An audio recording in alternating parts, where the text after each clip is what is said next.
Sekarang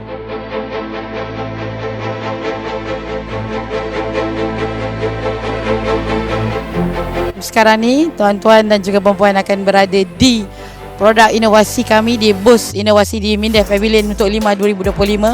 Tujuan utama kami tak lain tak bukan untuk mempromosikan hands-on barang-barang inovasi yang dikelolai dan dikeluarkan sendiri oleh para prajurit muda, idea-idea tempatan untuk kami promosi ke peringkat internasional dan juga global.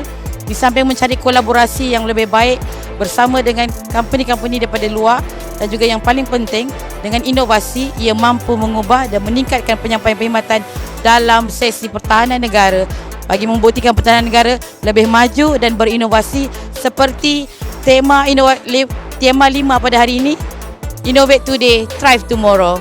Untuk produk 5 2025 kali ini kita hanya membawa 6 produk, tetapi ini bukanlah percubaan pertama. Sebelum ini di DSA 2024 dan juga 5 2023 kita telah pun membawa lebih daripada 10 produk yang mana dikelolai dan juga dibuat oleh para jurid kita sendiri.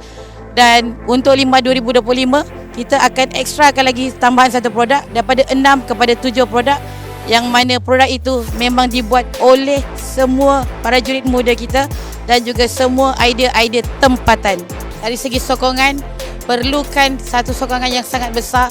Dari segi kerajaan, kami mendapat beberapa bantuan dalam mempromosikan booth ini, dan dalam masa yang sama liputan daripada bahagian korporat melalui media-media di Kementerian Pertahanan sendiri.